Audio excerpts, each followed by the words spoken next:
Hello and welcome to Live Code Happy Hour for April 24th, 2020.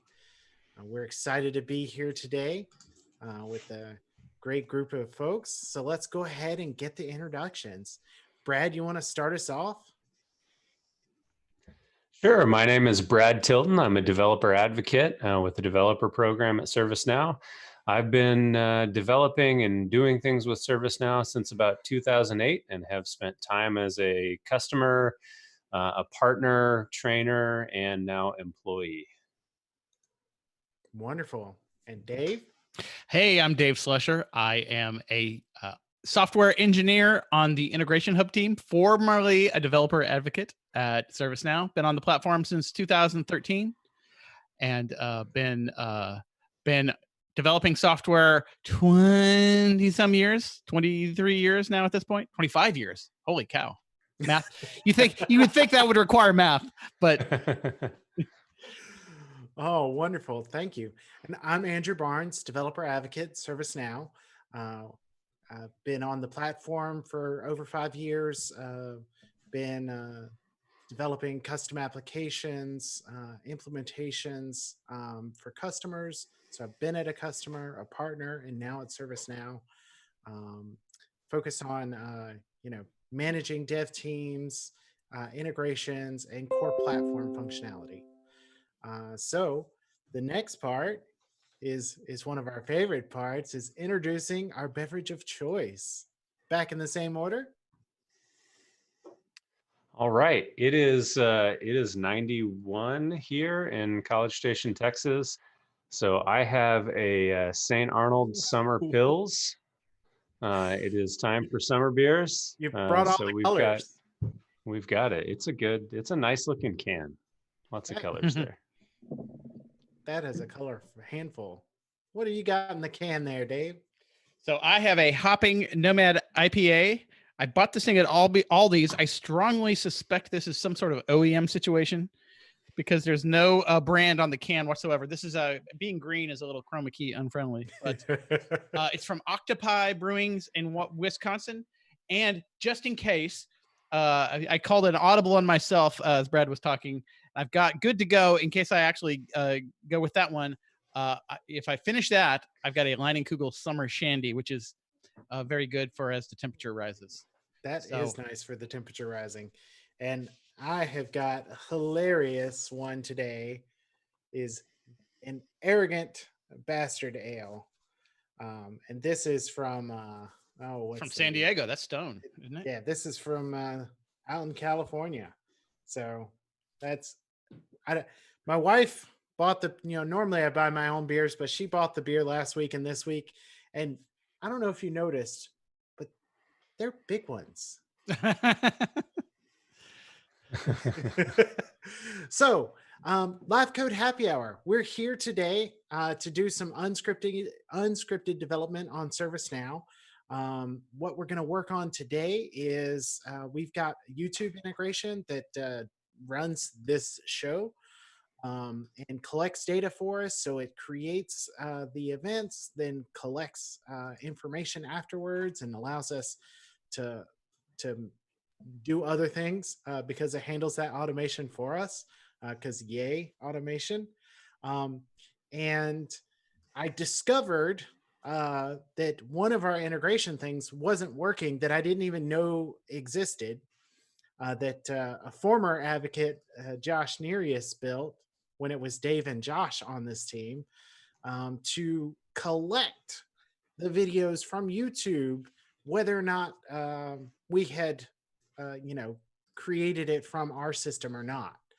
And so it is loading those. And when it's trying to match up with the existing ones, it's not using an identical format and therefore it's failing. So it's creating a bunch of duplicates. And I'll show you that once we get into the instance and share. So we're going to fix that up and maybe do some sprucing with the YouTube integration while we're in there. But that's the rock bottom floor goal, is no more duplicates after the show today. Well, and that sounds like that's one of those situations too, that probably anybody who has done any form of ServiceNow work on any on an instance of any maturity, at some point or another, there's the question of why did this happen and what made that happen? Is there an undocumented business rule that no one knows exists that's changing my record value from this thing to that thing or something? Where is this email coming from that no one knows where it's coming from? It happens all the time, especially in those older, older applications. In our world, it's the ServiceNow instance. My last job was a pre-Aspen instance, so the amount of oh no, I've got to close that door I just opened. There are dark things in there. Now, the thing that makes this better than a lot of the other companies is that at least we know it's on the instance, as opposed to somewhere in my network is a thing that is that's doing something, this. and I don't know what machine it's on or where it is or what language is written in or anything about this process, but I know I can see behavior that's a ghost in the machine. So when I was working at the university, just a fun little, speaking of tracking weird stuff down, they actually traced at one of my sister universities. So I was at NC State University, and our fighting opponents, Carolina, they found a full rack, like a data center rack, that was drywalled up. And they found it by tracing the network cables that just went into a wall, but there was no room. Like nobody could find how to get to it. And eventually, they went to all the sides and they were like, there's something behind this wall. And so they punched through it because they were tracing down a problem. And the problem was that, on this rack, and they needed to physically get there. But it had been sealed up, like just completely sealed, which is hilarious. Now that's a dark room you don't want to go in. Is one that's been sealed. So let me go ahead and start the share. All right. And I can hear myself. Also, I think you're also sharing your audio again. Let me fix that. I'll tell you what, we'll cover while you figure that out. That should be better. Okay, there you go. There we go. Yeah. Very handy when you need it, but that was not one of those times. Well, now you're sharing your Slack. Come on. I haven't drank that big beer yet. Here we go. Sharing the right screen. Does it look okay? This looks great. Lovely. I remembered to downscale the screen and everything today. So this is our production instance. And as you can see, I've sorted by title so you could see what the issue we're running into is this. You might want to, Andrew, you might want to blow that up like 1 or 2 steps. Sure. Just for people like me with old bad eyes. There you go. Absolutely. All right. So you can see when I sort by title that we have a bunch of duplicates. And so one of these is the one that is the local copy that we then pushed to YouTube. And the other one is YouTube saying, hey, I've got this video, and syncing it locally. And, when you don't match on the a unique key properly, you get 2. So let us go into our development instance. We're going to go to the table that is doing this. If I can spell artifact correctly today.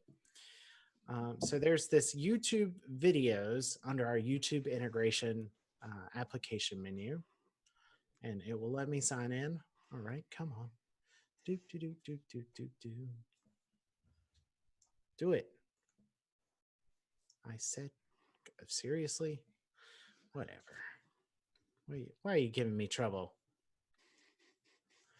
There we go.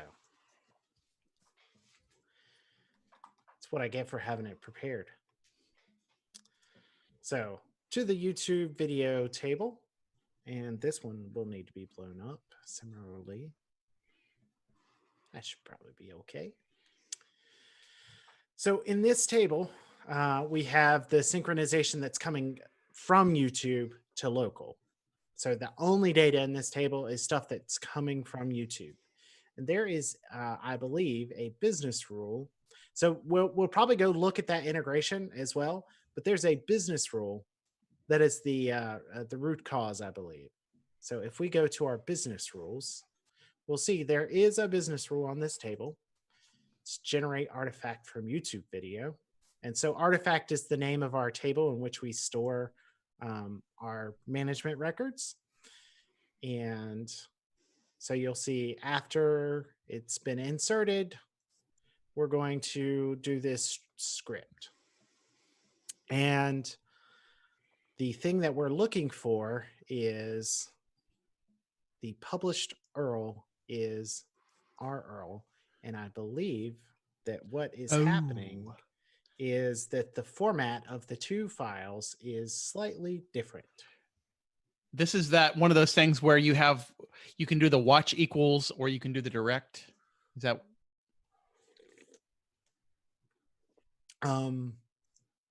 The watch. So you can be passing it. If you'll notice, like what you were just showing a second ago, is like youtube.com watch, and then a query parameter v equals like video ID, the YouTube video ID. And then there's one that doesn't involve that query parameter. That could be the case. Absolutely. So let's go take a look at two of the records and see what the actual differences are. And in order to do that, I inaccurately loaded that locally, and I need to do it in production. So let's load these two records that are getting duplicated and take a look at the published. URL is this compressed YouTube BE. You actually have both. In that previous record, you had both examples right there. And so here's the watch one that this is the one that has come down from YouTube. And there you go. This So is the one. Yeah. So you can see, like right there, you get a nice head-to-head comparison. That those are synonymous. Yep. But I mean, they both show the same video, but clearly one is slightly shortened. Right. So we have to decide how to approach this. Do we just fix this up real quick? And I wasn't keen on that idea. I was like, business rule. Most of the stuff for this integration now is in flows. Let's get it on over into flow. But go ahead, Dave. Here's what I think. Here is my, like, I've got 3 seconds of thought in this, because like YouTube, as somebody who has a couple years of integrating things to YouTube experience now, it is subject to wackiness at a whim. And so for example, like I wouldn't necessarily assume that whatever format's coming down now will be the format in the future. So here's what I would suggest. Let's find some way of just normalizing, given a URL, let's normalize out the ID and then use that basically as the coalesce key. That seems reasonable. I like that. Because then if they have, let's say that at some point in the future, if there's a third different format. Sure. But YouTube is, this is our unique ID as far as YouTube's concerned for like all time. Well, I mean, you have two different ways of doing it. Then you could actually make sure that we don't generate anything but that. So let's see if are we getting that ID in the record directly at any point? Is there a field for that? It totally wouldn't shock me if we're getting both of these via integration. And one integration is returning it in one format, and one integration is returning it in the other, right? Right. Because aren't we getting the one, like you're doing the scheduling via integration, and isn't that watch URL coming from the scheduling? Yeah, it is. And the retrieved one is the watch as well. This is, I believe, a copy paste. So let us go take a look at. So this is these records. Let's take a look at one of these. So this is, so we're going to get rid of prod now.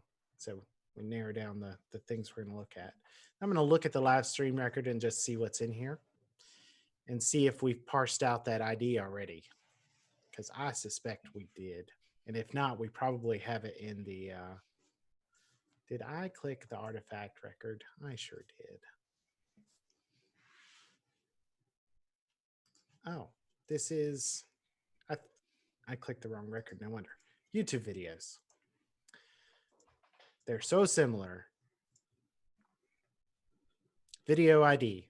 Look at that. It's already in there, parsed out separately. So I suspect we could probably just super easy is just looking for a URL that contains that. Absolutely. Yes. Yeah. You know, as our coalesce is, look in the draft URL field and look for this string. If it's there, that's our buddy. Go pair with it. So we already have the handy video ID. So we could do that here, which is we wanted to, this one is saying, what is, get the current unique value for you? Oh, if it's already linked.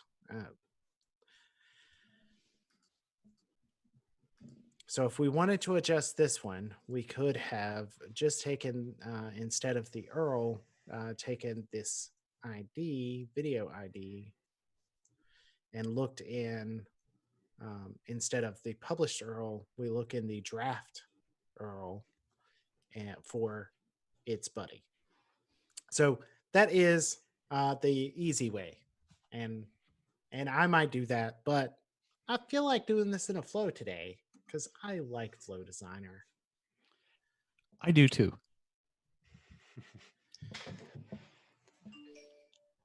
And this business rule has gone over the line for how long I like them to be. It's too long. Eight, 20 lines is too long. Business rules need to be short. Should have used a script include there. New flow. Let's do it. We're going to sync video with live stream. And this is going to be an artifact manager. We're going to do this as the system user. We're going to submit. So we're going to set up our trigger.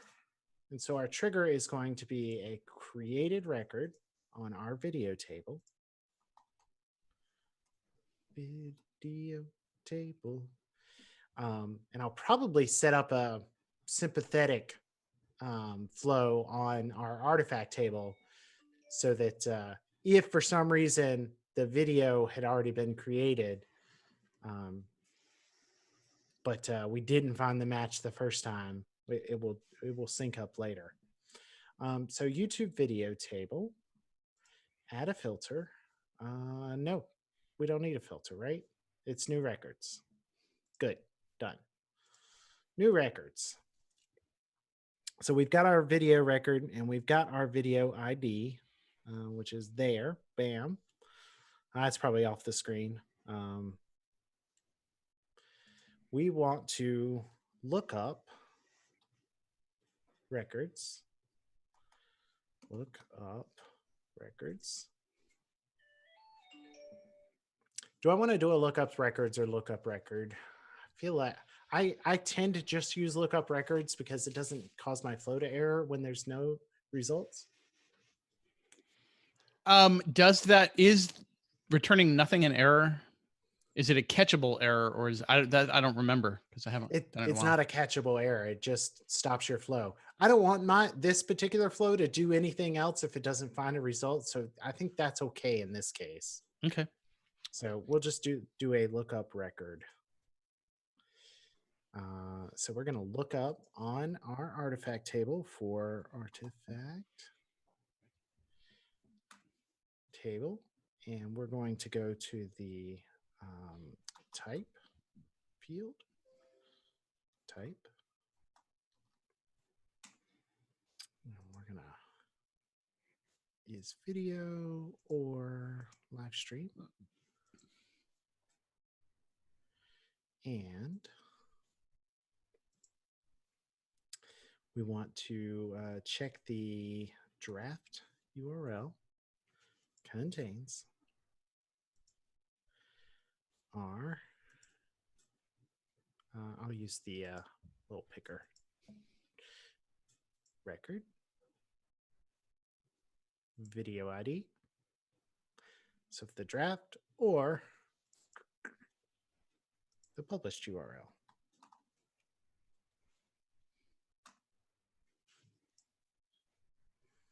Contains. I want to copy you. Let me copy you. Not today, it says. Not today. Maybe later. I do like it when you have like a string input field and like you can copy the data pills and the strings and things. But solo data pills, there's no copying them. So we don't need order. We only need one record. So we have our record now. Yay. Now we want to update that record. Update the record. And I actually did not look to see what it was updating. It says set the type to live stream. Well, what if I think so you're creating a net new one. You're creating a net new artifact. Yeah, so if I didn't find one, create a new artifact. But what if it was a static video? If it's a static video, then you're going to call it live stream no matter what. Is that distinction in the YouTube video? There is a distinction in YouTube, yes. Whether or not it was a live stream or a. Is that distinction in our YouTube record though? Or is that getting dropped? I don't know when we're retrieving the YouTube record. Like we may only be retrieving live streams with this integration. That's a good question. So and do you like if you are retrieving static videos, is there a place to put that in that other table? So you may actually need a new column in that table.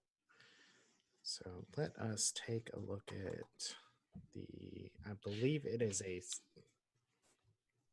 While you're looking that up, I just want to call out hello to Oops 360 on Twitch.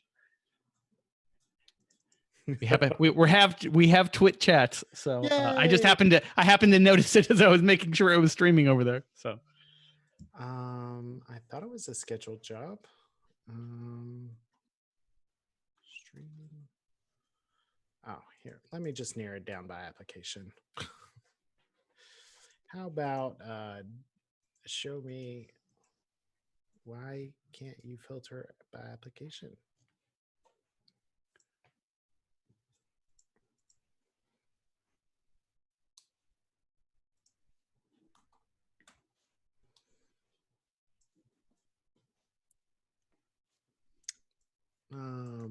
Well, that's not. I don't approve of that. Whatever, man. Clearly, I got something interesting going on there. Artifact manager.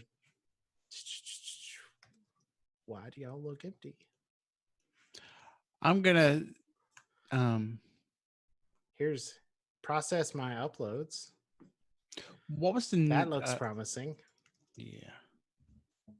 This one looks really promising. So process my uploads is and runs daily on Monday. Run daily on Monday. Yeah. So I know this thing only runs once a week, so that's probably it. So let's open up that record. And then we'll get to the script include. Open.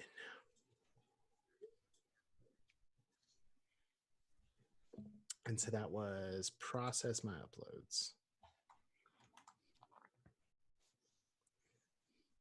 And it says, hey, go to YouTube, get the uploaded playlist. So I suspect that this gets all of the videos from YouTube, Right. live stream or not. Yeah. And if you look, so at some point, like the thing under that is that process video items, which is doing that kind of upsert. Yep. Into our target record. That is your thing. Which is this one, which is the one we're working on right now. So scroll down a little bit. See, is it hard coding live stream or is it getting it? I don't know that it's put live stream in these At all. records. Okay. I don't believe it's putting them in this. Okay. Because that's not a thing this knows about. Tell you what, let's put a pin in that. So that's like a subsequent thing. It is. I'm gonna write that down. So I needed, what I was supposed to have been doing was looking to see what we actually want to update in our target record. Was there anything that I did want to update? Where is, how come I don't have my business rule? There it is. Generate artifacts from YouTube video. So we want to, get the title, description, URL, unique, set the YouTube video, and the publish date. All right, that's not too bad. Let us update some values. So we are going to update the record we found. So I'm back in Flow Designer now, and we're going to update the record that we looked up, which is going to be on the artifact table. And if we found a record, I think the only thing we want to do if we find, this is why I do want to do lookup records. Because if I fail, I want to do something different, which is create a new record. That was my bad.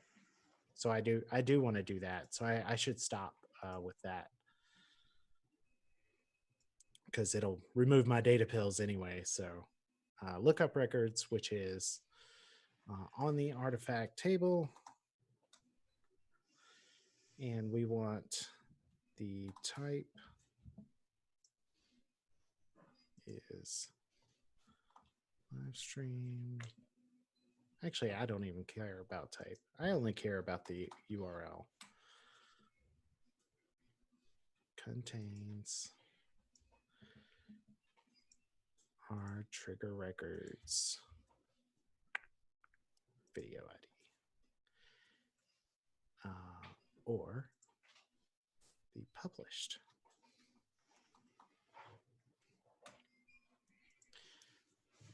Brad is quieter than normal. Yeah. How you doing over there, Brad? I'm good. Is anybody being entertaining in chat? We had a couple of questions. Dave is just taking everything in the chat, so he's got them answered.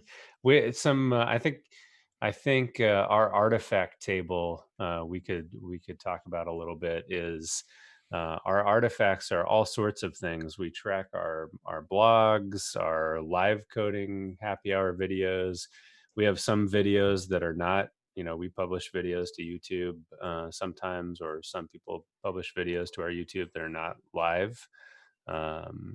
And so we have a lot of different types of artifacts in the artifact table, which that we do. Why this is subprod, so it's only going to show us live streams because that's the only thing in the table right now. But if we opened up one of them, we could take a look at the types, which is we've got blog posts, series, content blocks, knowledge sessions, videos, webinars, workshops, in-person, apps. We have all the things. And we have a lot of people that have access to this to contribute to that. It's not just the dev advocates. and to provide visibility to other groups that are not contributing but want to know what's going on. So I'm looking up for my video ID if it's in a URL in an artifact that already exists. If it does, I'd like to update that artifact record. So actually, I want to, my bad, we're going to add a flow logic of if our count is 1, we're going to do this stuff. If our count's not 1, we're going to do other stuff. So if our count is 1, then for each thing in our 1 bucket, we are going to do this. Which is we are going to update its video field to match up with this record. Bam. So that's pretty straightforward. If there's already an existing artifact record, go align with that record and set the its video record to point to me. And the other thing I'd like to do is I'd like to automate the publishing. So we'd like to set the state to published.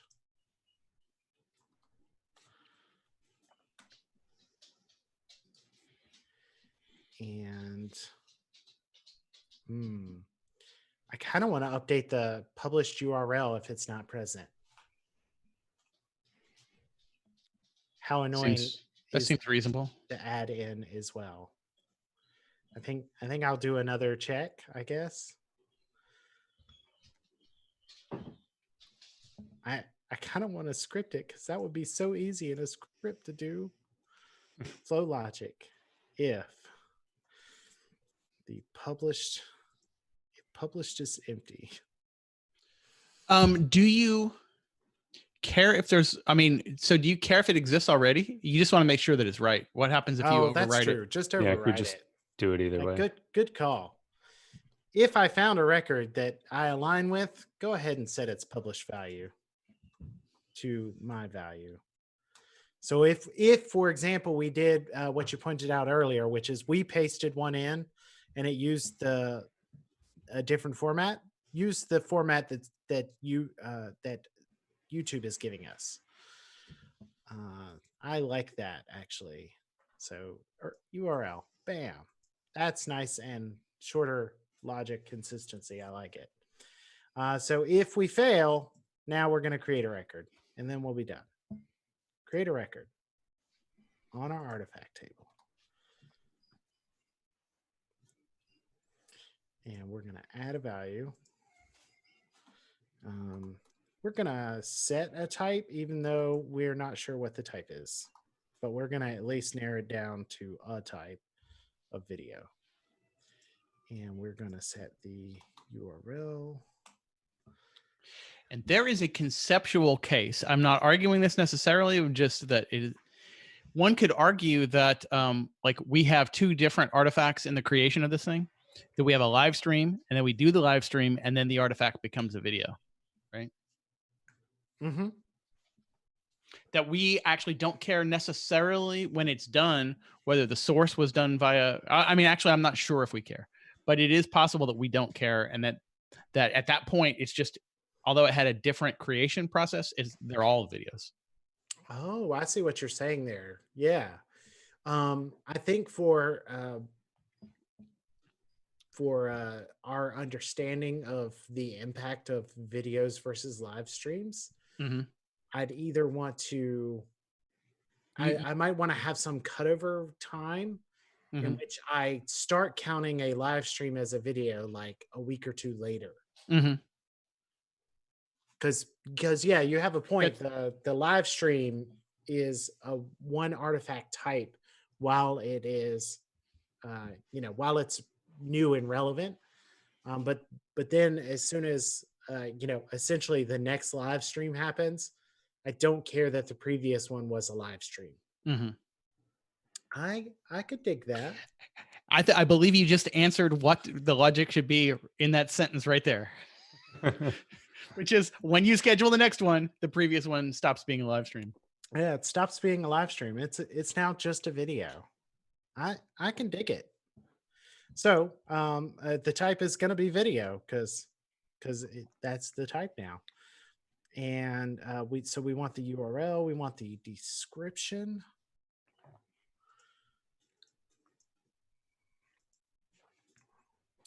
What else do we want? Let's expand this data pill to see what's even in here. So we don't need the channel ID. We don't need the tags. The title is the short description.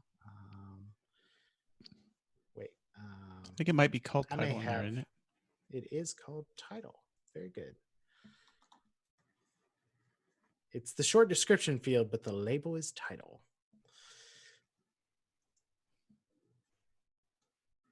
Title. And come on, data pill, come back. And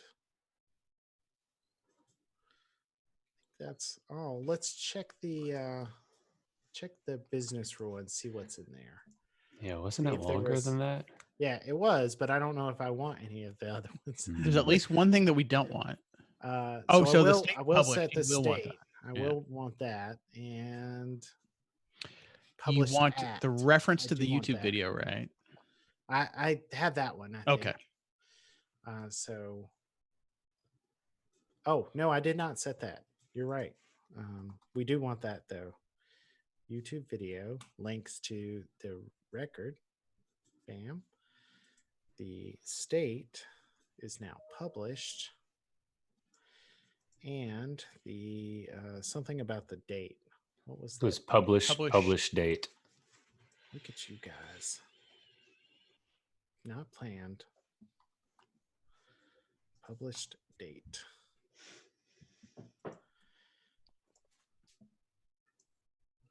Published at. There we go. That's looking pretty snazzy. So let's review what we did and then we'll test it and see if we, did that appropriately. Please save.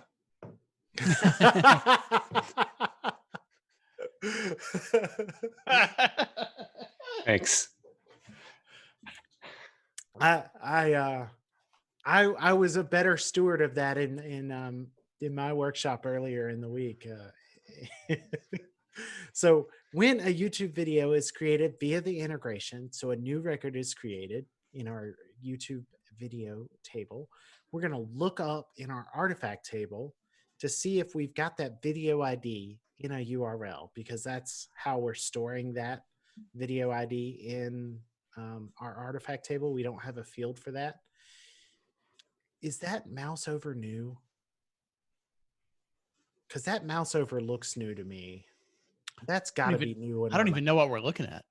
Is that? Yeah, that's, I was confused. that is new. too. So that's the encoded query kind of equivalent. Well, it's just no ... dots. It's all the same content as I'm mousing over. It's just with no ... dots. It's like, Interesting. It's kind of nice. I like it, but I didn't know it was like, it's been distracting me. Let me not get distracted by that. It's cool though, especially when it gets long-winded up here. Which you can you not rename these things? I'm used to in the action designer where you can in the action designer you can rename the steps, but here that is auto-generated via like the things it contains. the data you put in there. Yeah. All right. So we look up the artifact record to see if it's there, and if it is there, and we only have one of them, then we're going to update that record to connect it. If there isn't one and only one record, we're going to create a new artifact record. We're going to associate our existing record with that new artifact record and set some fields. So let us test. Now, there is actually a potential bug. I don't know if it will ever actually happen, but there is a potential bug here. Which is if you have 2 records already, you will create a third. Yes, absolutely.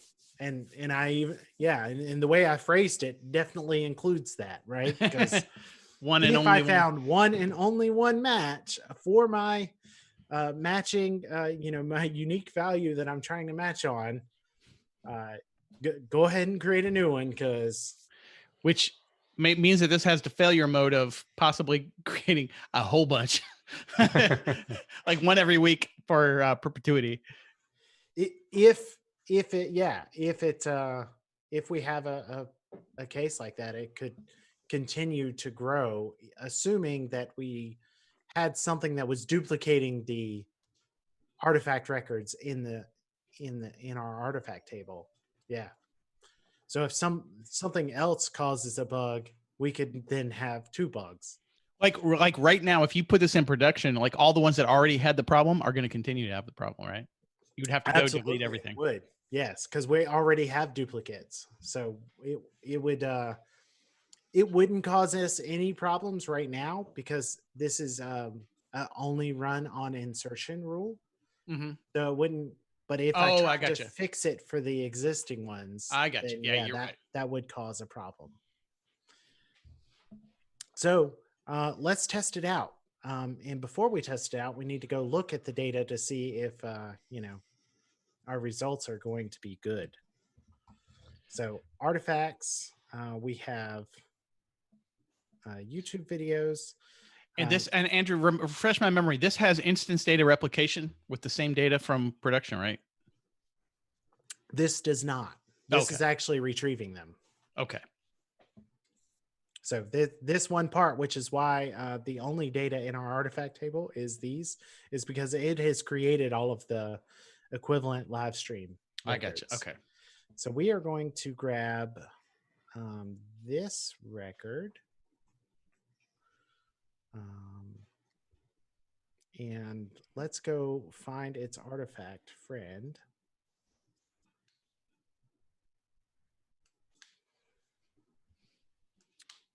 Which is going to be star bam.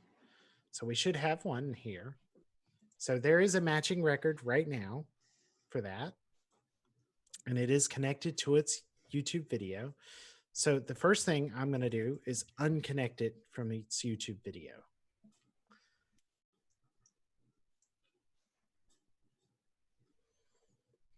And now we'll try and get back to that record.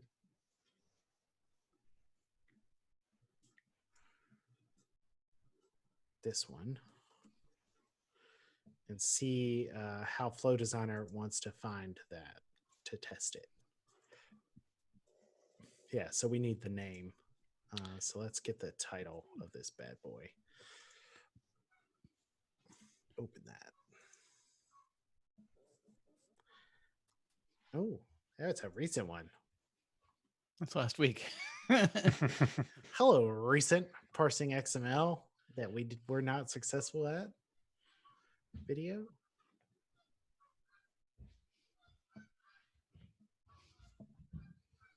So our expectation is that it finds a record and it attaches itself to it. That took way longer than is reasonable.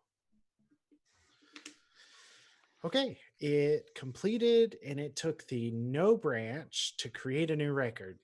You dirty, rotten scoundrel. Oh, it looks like it went down both branches. Yeah. But did we do that's not an else. Yeah. That's an unconditional create record there, my friend. Good job, Andrew. Well, everyone, you, me, everyone, Brad, on and that. everyone in the Everybody chat failed to notice that. So it's not a one person responsibility. So our expectation is this got this record. Where is it? This one. This artifact record did get connected and a brand new one was created. Now, because of that logic. So, was a brand new one created of not typed live stream? Yes, it was. All right. So, we'll fix that logic. And while we're at it, we're going to delete these. Goodbye, friends. Jace and Mark object to being blamed for that failure, as does Andrew. Flow logic. They're abdicating their responsibility as Else. extra eyes. All right. If else. Now, we could be better stewards, and just go ahead, since we've talked about. Oh, that is not what I wanted, Flow Designer. No, I object, no. son. You did not save, so I would. Yeah, we are reloading because I object to deleting my record there, buddy, old pal. Since we talked about it, we'll go ahead and do a conditional check. And if the count is 0, we shall proceed. And if the count is not, we will, throw an error. Is 0. Because we're good stewards of the world. Our little world. Right here. Create artifact record if count is 0. And then else throw a log.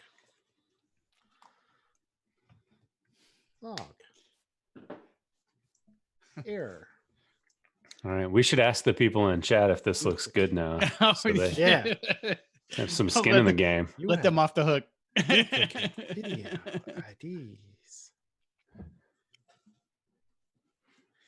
in artifact table. And then we'll throw in that heck yeah, throw in like the sys-ID or I was just gonna throw in the title. video ID. Yeah. And that is not where I said put that. Go away. You at the end. That's where the cannonball helps somewhat. You have a little more control over that. Cannonball does help with that. I actually really prefer the cannonball almost always because I can search with it, which makes me happy. Yeah. Anytime you have to dot walk to the task table, I like the and then cannonball. The next thing I wanted to say was the title of the video I'm on is this one. Nope. Come on. So Mark and Jace say this is definitely going to work. There you go. Definitely going to work. They went from uninvolved to real firm on that. All right. So now our expectation is that we find 0 this time and we create a new record.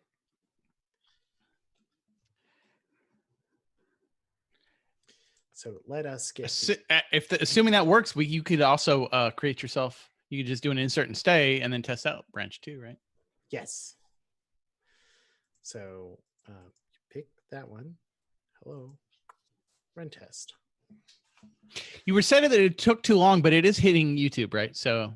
Isn't it? No, it's not. It's looking only at our local. It's not creating the record. We hit the fail. So we hit 0, which is good. We created a record, which is good. This is what we wanted. We open that record. Very good. We're going to clear this out. Then we'll hit the first branch, and then we'll do an insert and stay and hit the last branch. You're so thorough, man. So we're going to run that test again.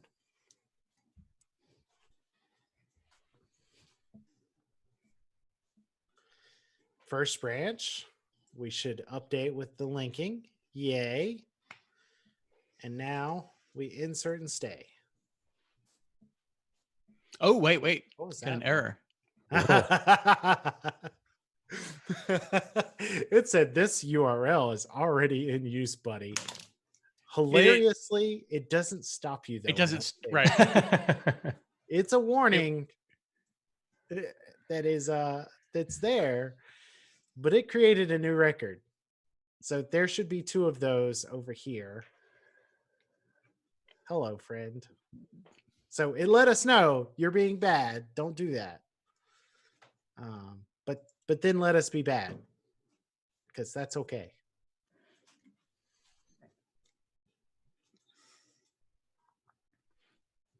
So this should hit the count is not 0, count is not 1, throw a log. Oh, and one of the interesting things in the YouTube chat is, like Mark was mentioning, that he has created a custom record exists action to do exactly this kind of thing, right? So you just get a yes or no. Oh, okay. And, super duper duper disclaimer. The lookup record is getting adjusted to not error on so you can proceed with your flow. That's a forward-looking statement, though. Don't make any decisions based off of it. Safe harbor, bloody, bloody, blah. Yeah. Bloody, bloody, blah. Especially no financial decisions. Not guaranteed delivery on any specific date and in any specific version, and boilerplate inserted So here. you have duplicate video IDs and artifact table. This is exactly what we expected. Yay. Our flow is done. Fantastic. Activate this sucker. We're going to move it into production so we stop getting duplicates. I don't want this show to get a duplicate. Now, what do you have to do to your existing stuff? You want to get rid of that business rule, right? Or deactivate the business rule? I'm just gonna nuke the. I'm gonna deactivate the business rule, and then I'm gonna nuke all of the records it created in production. Mm-hmm. So in my work here, you're right. The next thing I need to do is deactivate. So kill this, go to our business rule, deactivate that business rule.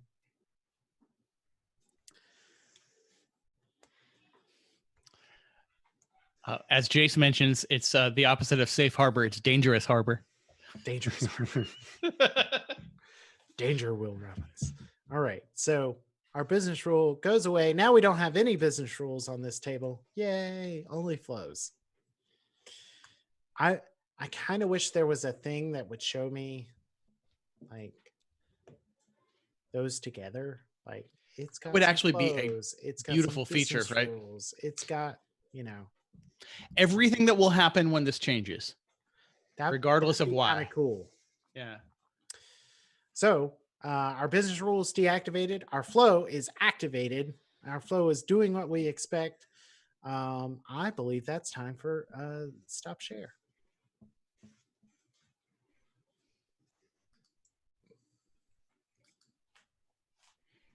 Oh, right. Ooh. I'm rusty, clearly.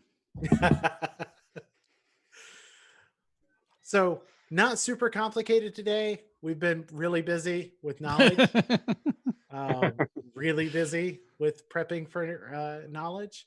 And, but this was annoying the crap out of me. Like that's the best kind of a problem, right? It's a real problem that's causing real issues in your day-to-day work. So let's fix it on Friday. Yeah. It was causing me it's 250 duplicates getting in my way and annoying me and causing some integration annoyances. I'm sure there was an ad info message for every one of them, right? So it was really annoying. So I fixed that. But as a good steward, I had a little time in a window and a box to work in. So I cleaned up our process. I've made it more sustainable and maintainable for the future. So future me will still look back and say, old me, you could have done better, but at least you did me a solid today. Fantastic. So thank you for your help, gentlemen. Anything else that we want to cover about this? This is super common, thing that you'll run into. I've got an older process running, doing a thing that no longer is functioning. I need to tweak it a little bit, spruce it up a little while you're in there. Well, I'll tell you. So considering my new responsibilities in my current role, my I am more or less 100% tasked with getting more people doing more work with flow. So given that that's my agenda, I am completely on board with the way you tackled this, right? But here's the other thing is the thing you have is more maintainable by more people than that business rule and that Yes. script include. It's true. I mean, And it's more obvious what's happening, which if there is one theme I've had on the last 4 years, I always, whether it's the most optimal and whether it's the fastest, I always will favor clarity over obscurity in a multi-person production environment, right? I want everyone to be able to tell what this is doing, not have to hunt and you go on an Easter egg hunt for where the logic is happening. I'd kind of like a place to store some information nearer to my records. Mm-hmm. To that point, I love the point of, clarity over nearly everything else. Mm-hmm. Is being able to give. So the flow it's pretty clear what it does, but I'd really like to give it like some textual clarity. Mm-hmm.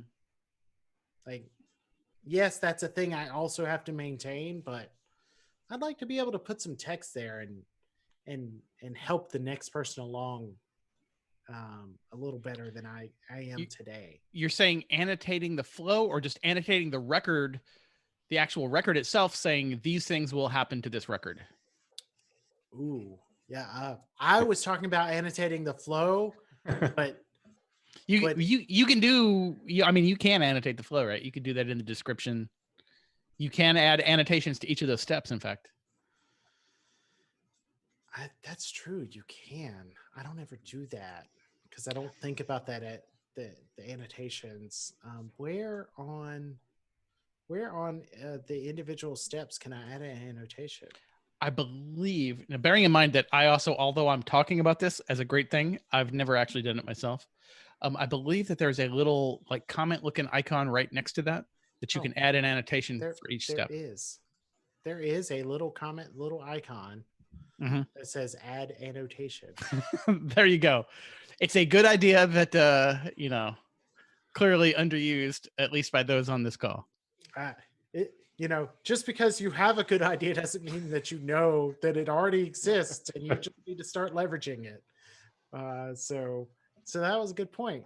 So how are your beers today, you fine gentle folk that are with me on the call today? Start with Brad. Well, same order. my colorful summer Palooza. pills looks wonderful, and it was pretty good for a lighter summer beer. So I'll give it a 4, Nice. based on having success and learning about annotations as well. Quarter point bump. All right, so here's the deal: the Hopping Nomad IPA Session Ale, which again is probably chroma keying into Wakanda. It's hilarious. Chroma keyed. I'm giving it a 3.75. The Line and Kugel Summer Shandy, I'm giving a 4.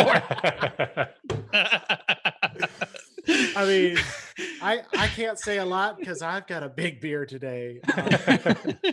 My Arrogant Bastard Ale, which is very clear at the bottom to say you are not worthy. In case you didn't catch that before, it's good. Like, this is good. This is a 4. This is a solid 4. It's not getting a bump from the victory because it was a low bar for victory today. But this is a solid good beer. I like it. It's a 4. This is great. Yay! I love fixing problems that cause me woes. I appreciate your help today.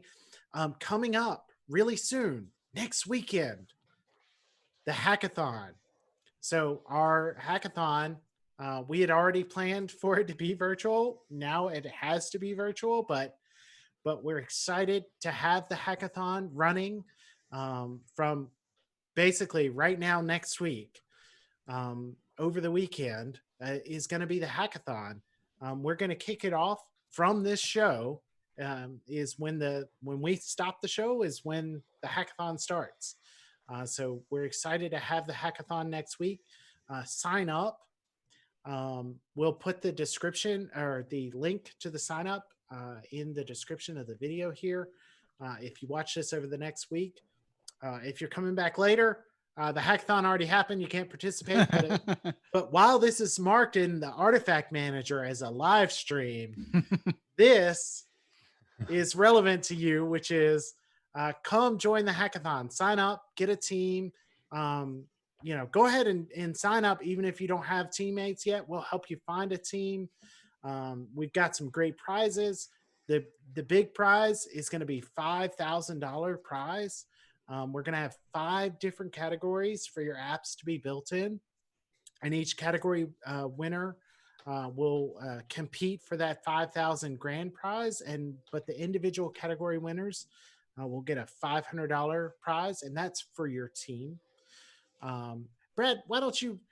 Brad is our main stage man for the hackathon. Why don't you add a little more? Yeah. So again, we're going to run it next weekend. It's going to kick off Friday after the show is done, and it'll run through Sunday night at 11:59 Eastern is when we're going to end it.